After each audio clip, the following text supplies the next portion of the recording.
नमस्कार दोस्तों, आज का हमारा टॉपिक है सेरेब्रम। तो आज से हम ब्रेन के बारे में डिटेल से पढ़ना स्टार्ट करेंगे।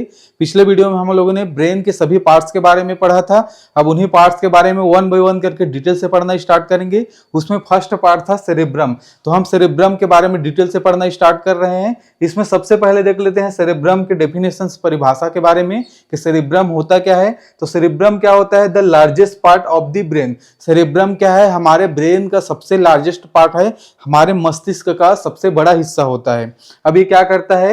Is responsible for higher level of functions like thought, memory and voluntary movement. और ये क्या करता है? जो स्मृति के लिए, विचार के लिए और स्वैच्छिक मूवमेंट जैसे उच्च कार्यों के लिए जिम्मेदार होता है। किसके लिए जिम्मेदार होता है? तो थॉट, मेमोरी और वॉलेंट्री मूवमेंट जैसे उच्च कार्यों के लिए क्या होता है? जिम्मेदार होता है।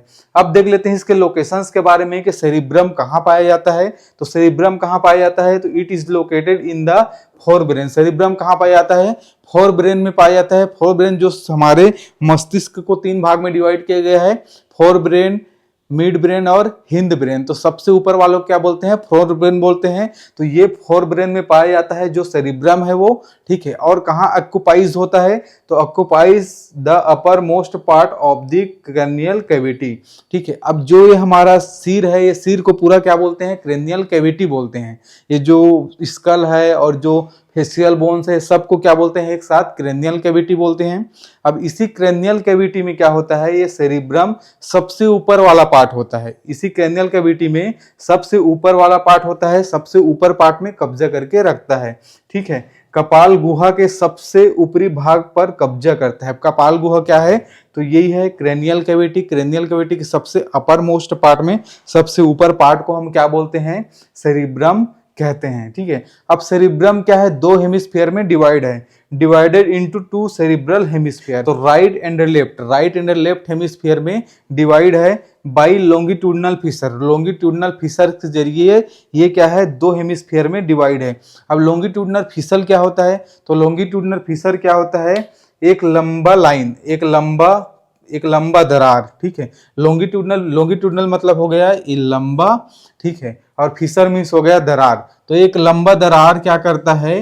ब्रेन हमारे सेरिब्रम को दो हेमिस्फीयर में डिवाइड करने का काम करता है। कैसे डिवाइड करता है? तो ये नेचुरली होता है, बाय बर्थ क्या होता है? ये नेचुरली है। दो पार्ट्स में हमारा जो सेरिब्रम है वो डिवाइड हो रहता है। अब जैसे ये दो पार्ट में डिवाइड होता है तो हमारे ब्रेन को मेनिंजस क्या करता है? कवर करता है। मेनिंजस क्या है? उसमें तीन लेयर होते हैं। आउटर लेयर को क्या बोलते हैं? ड्यूरामेटर बोलते हैं। तो वही जो आउटर लेयर ड्यूरामेटर होता है वो भी क्या होता है?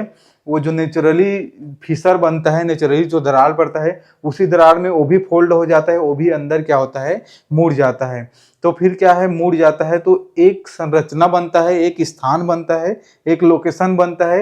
ये जो लोकेशन आपको दिखाई दे रहा है, ये लोकेशन बनता है। अब इसी लोकेशंस को एक नाम दिए गए हैं, क्या बोलते हैं? फाल्स सेरेब्री कहते हैं। उसी लोकेशंस को क्या बोलते हैं? फाल्स सेरेब्री बोलते हैं। चलिए फ्रेंड्स, सेरिब्रम हेमिस्फीयर को डिटेल से पढ़ लेते हैं। तो हमारा जो सेरिब्रम है वो दो हेमिस्फीयर में डिवाइड है।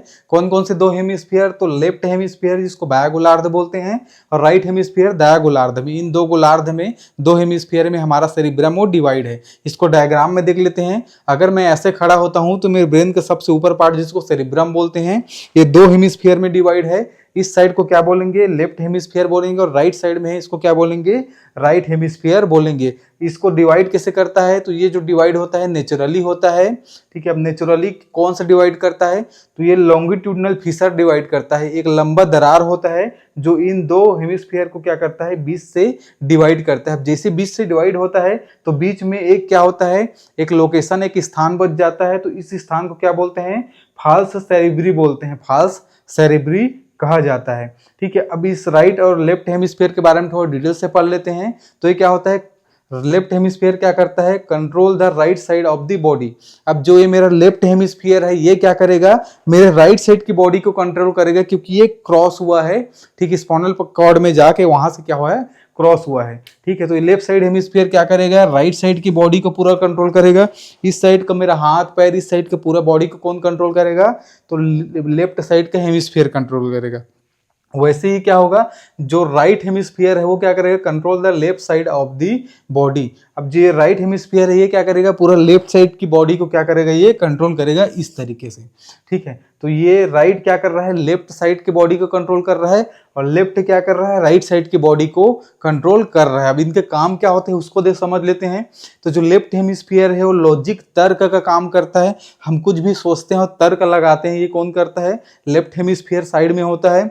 लैंग्वेज जो भाषा है वो भी किस साइड में होता है, लेफ्ट हेमिस्फीयर साइड में होता है। और एनालिटिक थिंकिंग, विश्लेषणात्मक जो सोच होता है, जो बहुत सारी चीज़ों को हम लोग सोचते रहते हैं, ये किसके कारण किस साइड में होता है, तो लेफ्ट हेमिस्फीयर के साइड में होता है। अब राइट हेमिस्फीयर के साइड में क्या क्या होता है उसको देख लेते हैं। तो एक क्या करता है, क्रिएटिविटी, कुछ भी रचनात्मक चीज हम लोग करते हैं, कुछ क्रिएटिविटी आता है तो वो किस साइड में आता है, राइट हेमिस्फीयर में आता है। इंट्यूशन, जो अंतर ज्ञान, अंतर आत्मा से क्या है, कुछ सोचते रहते हैं या कुछ अंतर ज्ञान करते रहते हैं, वो किससे आता है, इंट्यूशन जो है राइट हेमिस्फीयर में आता है। ठीक है। स्पाशियल एबिलिटी, स्थानीय क्षमता, जैसे मैं हाथ को उंगलियों खिला रहा हूँ या कुछ भी सामान उठा रहा हूँ, ठीक है, तो ये सब किस में आएगा, जो स्पाशियल एबिलिटी किस में आएगा, स्थानिक क्षमता किस में, राइट हेमिस्फीयर के थ्रू वो आता है। अब देख लेते हैं लेफ्ट हेमिस्फीयर और राइट हेमिस्फीयर को क्या जोड़ता है, कौन जोड़ता है। तो राइट और लेफ्ट हेमिस्फीयर को एक स्ट्रक्चर जोड़ता है, उस स्ट्रक्चर को बोलते हैं कॉर्पस कोलेजम। कॉर्पस कोलेजम क्या होता है, व्हाइट मैटर से बना होता है। ठीक है। कॉर्पस कोलेजम क्या करता है, कनेक्ट द टू हेमिस्फीयर, दोनों हेमिस्फीयर को कनेक्ट करने का काम करता है। उसके साथ साथ transfer information between the both hemisphere, दोनों के बीच में क्या करता है, इंफॉर्मेशन को ट्रांसफर करने का काम करता है। जो भी सूचना रहता है उसका भी परिवहन करता है। इसको डायग्राम में देख लेते हैं। तो ये बीच में आपको जो पार्ट दिखाई दे रहा है इसी को बोलते हैं कॉर्पस कैलोजम, ये व्हाइट मैटर का बना होता है। अब ये क्या करता है, यही दोनों को जोड़ के रखता है, राइट हेमिस्फीयर और लेफ्ट हेमिस्फीयर दोनों को कनेक्ट करके रखता है। जो भी इंफॉर्मेशन है इसी के थ्रू क्या होता है, ठीक है, इस साइड से उस साइड, उस साइड से उस साइड क्या करता है, ट्रांसफर होता है, परिवहन होता है। तो ये रहा सेरेब्रल हेमिस्फीयर के बारे में। अब यही हेमिस्फीयर क्या होता है, चार चार लोब्स में डिवाइड होते हैं, ये भी 4 लोब्स में डिवाइड होगा और ये भी 4 लोब्स में डिवाइड होगा। तो लोब्स के बारे में अगले वीडियो में डिटेल से पढ़ेंगे। अगर ये वीडियो आपको अच्छा लगा होगा तो वीडियो को लाइक कर दीजिएगा। ऐसे वीडियो और देखने के लिए चैनल को सब्सक्राइब कर दीजिएगा। Thank you so much.